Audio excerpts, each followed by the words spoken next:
Happy Tuesday, everybody. Let's get into what's been happening over the past 24 hours because the bond market is absolutely screaming right now and we need to talk about it. The U.S. 30-year Treasury yield has risen to 5.321%, which is its highest level since mid-2007.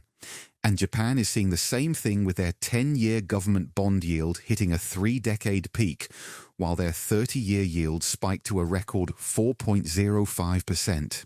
This global bond sell-off is definitely something to keep your eyes on because it affects everything from mortgages to corporate borrowing costs. On the energy front, Brent crude oil has climbed above $91 and geopolitical tensions are heating up as traffic has halted in the Strait of Hormuz after the 60-day U.S Iran ceasefire expired, with President Trump calling for declaring the waterway U.S. territory, which is a pretty bold move to say the least. Libya is also seeking up to $40 billion to develop its oil resources, so plenty happening in the energy space.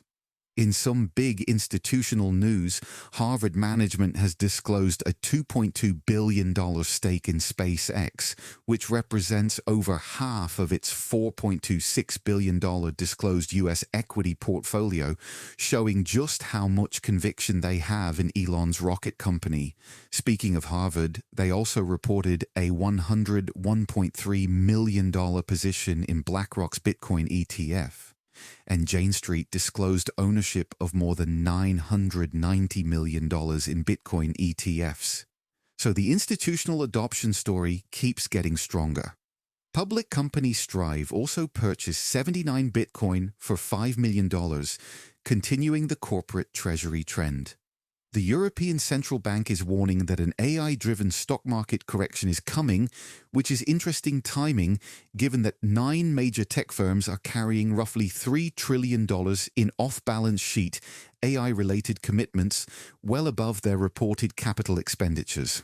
Nasdaq is beginning talks with regulators for 24-hour stock trading and plans to launch overnight sessions from 9 p.m. to 4 a.m. Eastern Time starting in December, which shows how crypto's always-on trading culture is pushing traditional markets to adapt.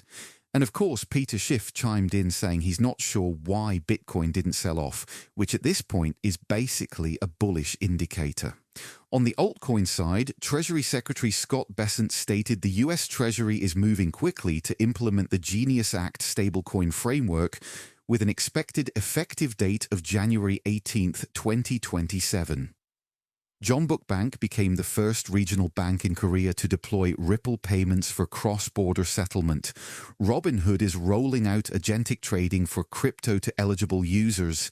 And the memcoin scene continues to be wild, with Stock Impaler surpassing $1 million market cap and Hyperliquid open interest reaching its highest level since October 10th. That's your crypto and finance wrap for today. Make sure to follow along and I'll catch you tomorrow with another update.